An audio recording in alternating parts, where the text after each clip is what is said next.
عمران کو خیال آیا کہ بھارت کی غربت کی وجہ یہاں کی بڑھتی ہوئی آبادی ہے۔ بھارت کے ہر شہر میں جدھر نظر جاتی تھی آدمیوں کا ایک سیلاب دکھائی دیتا تھا۔ ایک بینچ پر ایک ہندو لالا اپنی فیملی کے ساتھ سامان رکھے بیٹھا ہوا تھا۔ عمران خاموشی سے اس کے قریب بینچ پر جو تھوڑی سی جگہ تھی وہاں بیٹھ گیا تھا۔ لالا جی امرتسر کے رہنے والے تھے۔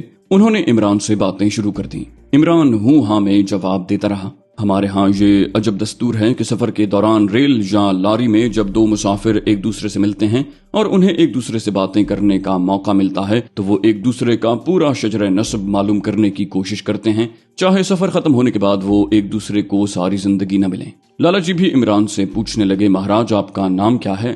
کیا کام کرتے ہیں؟ بہن بھائی کتنے ہیں؟ پتا جی کا بزنس ہے یا ریٹائر ہو چکے ہیں؟ جب عمران نے محسوس کیا کہ یہ شخص آسانی سے اس کا پیچھا چھوڑنے والا نہیں تو وہ بولا، میں 1 منٹ میں سگریٹ لے کر آتا ہوں، اور عمران پلیٹ فارم کے دوسرے سرے پر جا کر ایک خالی بینچ پر بیٹھ گیا۔ ٹرین آ کر لگ گئی۔ حسب رواج مسافروں نے اپنے اپنے قلیوں اور سامان کے ساتھ ٹرین پر حملہ کر دیا۔ عمران کو اس کا تجربہ ہو چکا تھا کہ اگر وہ ایک طرف کھڑا یہ سوچتا رہے کہ دوسرے مسافر سوار ہو جائیں گے تو وہ بھی سوار ہو جائے گا تو اسے شاید دلی تک کھڑے ہو کر سفر کرنا پڑے گا۔ چنانچہ اس نے بھی ٹرین کے ایک ڈبے پر مسافروں کے ساتھ ہی دھاوا بول دیا۔ اس ایڈونچر کا نتیجہ یہ نکلا کہ اسے کونے میں باتھ روم کے پاس کھڑکی والی سیٹ مل گئی۔ ممبئی سے ٹرین ٹھیک وقت پر روانہ ہوئی، لیکن راستے میں ریلوے لائن کی جگہ جگہ مرمت ہو رہی تھی جس کی وجہ سے ٹرین لیٹ ہوتی چلی گئی۔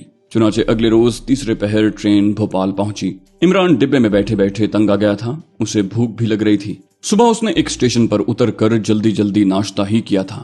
بھوپال میں ویسے بھی گاڑی دیر تک رکتی تھی۔ وہ ٹرین سے اتر کر چائے وغیرہ کے اسٹال پر آ گیا۔ یہاں آ کر اس نے محسوس کیا کہ پلیٹ فارم کی فضا کچھ بدلی بدلی سی ہے۔ اسے اس قسم کی باتوں کا کافی تجربہ ہو چکا تھا۔ اس نے فضا میں خطرے کی بو سونگھ لی تھی۔ وہ ٹی اسٹال کے کاؤنٹر پر کوہنی ٹکائے ذرا سا جھک کر کھڑا تھا اور گوشہ چشم سے پلیٹ فارم کا برابر جائزہ لے رہا تھا۔ پہلی غیر معمولی بات اس نے یہ دیکھی کہ وہاں ملٹری پولیس کے جوان معمول سے زیادہ تھے اور ریلوے پولیس کے علاوہ بھوپال پولیس کے سپاہی بھی جگہ جگہ اور خاص طور پر پلیٹ فارم کے گیٹ پر کھڑے آنے جانے والے مسافروں کا جائزہ لے رہے تھے۔ عمران چائے اور بند مکھن کا آرڈر دے چکا تھا۔ وہاں کھڑے رہنا خطرناک ثابت ہو سکتا تھا۔ وہ واپس مڑنے لگا تو اسٹال والے نے چائے کا کپ اور بند مکھن کی پلیٹ اس کے سامنے رکھ دی۔ عمران پلیٹ فارم کی طرف پشت کر کے منہ نیچے کر کے جلدی جلدی کھانے لگا۔ 6-7 نوالوں میں اس نے بند مکھن ختم کر کے چائے کے 2 گھونٹ پیے، کاؤنٹر پر پیسے رکھے اور ہونٹوں پر ہاتھ پھیرتا اپنے ڈبے کی طرف بڑھا۔ ڈبے کے دروازے سے ذرا ہٹ کر ایک پولیس کانسٹیبل اور اس کے ساتھ ایک سویلین کپڑوں والا درمیانی عمر کا بھاری جسم والا آدمی کھڑا سگریٹ پی رہا تھا۔ اس نے تنگ موری والا کھدر کا میلا سا پاجامہ اور کھدر کے کرتے کے اوپر نہرو کٹ واسکٹ پہن رکھی تھی۔ عمران نے شکل ہی سے اسے پہچان لیا۔ یہ یقینی طور پر CID کا آدمی تھا۔ عمران عام مسافروں کی طرح بے نیازی سے قدم اٹھاتا ڈبے کے دروازے کے پاس آیا تو کسی نے آواز دے کر پوچھا، کہاں جا رہے ہو؟ عمران وہیں رک گیا۔ اس نے گردن موڑ کر اس طرف دیکھا جہاں کانسٹیبل کے پاس CID والا کھڑا تھا۔ وہ عمران کو گھور رہا تھا۔ جب عمران نے اس سے پوچھا کہ تم نے مجھ سے کچھ کہا ہے تو اس CID والے نے مسکراتے ہوئے معذرت پیش کی اور کہا، جی نہیں، میں نے آپ سے نہیں بلکہ آپ کے پیچھے جو مسافر تھا اس سے پوچھا تھا،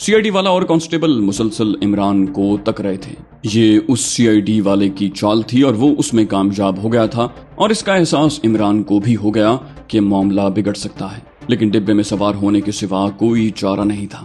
وہ اپنی سیٹ پر آ کر بیٹھ گیا۔ ٹرین ابھی تک بھوپال اسٹیشن پر رکی ہوئی تھی، ہلنے کا نام ہی نہیں لیتی تھی۔ اس دوران CID کا آدمی پولیس کانسٹیبل کے ساتھ 2-3 بار ڈبے کے آگے سے گزرا۔ ہر دفعہ اس نے ڈبے میں جھانک کر عمران کو دیکھا۔ یہ آدمی ابھی پلیٹ فارم پر ہی ٹہل رہا تھا کہ ٹرین چل پڑی۔ عمران نے خدا کا شکر ادا کیا کہ اس مصیبت سے جان چھوٹی۔ بھوپال شہر سے نکلتے ہی ٹرین کی رفتار تیز ہو گئی تھی۔ بھوپال سے آگے جھانسی اور گوالیار 2 بڑے شہر آتے تھے۔ یہ سارے کا سارا عمران کے لیے اب خطرناک علاقہ ثابت ہو رہا تھا۔ ٹرین جھانسی پہنچی تو کچھ مسافر اتر گئے اور کچھ نئے مسافر چڑھ گئے۔ عمران اپنی سیٹ پر ہی بیٹھا رہا۔ وہ ٹرین سے اتر کر خامخواہ کسی مشکل میں نہیں پھنسنا چاہتا تھا۔ اس کی کھڑکی پلیٹ فارم کی طرف نہیں تھی بلکہ دوسری طرف تھی، اس لیے وہ پلیٹ فارم کے صرف اسی حصے کو دیکھ سکتا تھا جو ڈبے میں سے اسے نظر آ رہا تھا۔ مسافر ڈبے کے آگے سے گزر رہے تھے۔ اچانک وہی آدمی ڈبے کے آگے سے گزرا جو بھوپال کے اسٹیشن پر پولیس کانسٹیبل کے پاس کھڑا تھا اور جس نے عمران کو نظر بھر کر دیکھا تھا اور جس کے بارے میں عمران کو یقین تھا کہ وہ CID کا آدمی ہے۔